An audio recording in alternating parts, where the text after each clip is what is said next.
शिर्डीमध्ये जो खुनाचा गुन्हे दाखल झालेले होते काल, त्यामध्ये 2 आरोपी हे पोलिसांना निष्पन्न झाले होते। त्यापैकी किरण सदाफुले या आरोपीस कालच अटक करण्यात आली होती। त्याचा आज पोलीस कोठडी रिमांड देखील घेण्यात आलेला आहे। त्याचबरोबर जो त्याचा दुसरा साथीदार होता राजू उर्फ शाक्या माळी, याला आज आत्ता काही वेळापूर्वीच ताब्यात घेण्यात आलेला असून त्याचे अटकेबाबतची पुढील कार्यवाही व तपास शिर्डी पोलीस करत आहेत। हा गुन्हा प्राथमिक तपासाच्या माहितीमध्ये प्राथमिक जी माहिती त्यांच्याकडून घेण्यात आली त्यामध्ये त्यांनी दारू पिऊन हे गुन्हे केलेले आहेत। याबाबत अधिक सखोल तपास सुरू असून त्याबाबत पुढील तपास सुरू आहे।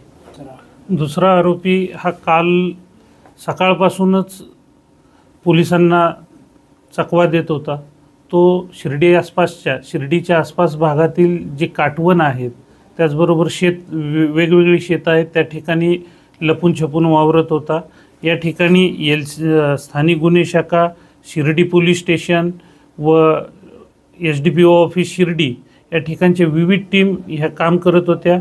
त्यांना आज संध्याकाळी त्या दुसऱ्या आरोपीला पकडण्यामध्ये यश आलेलं आहे।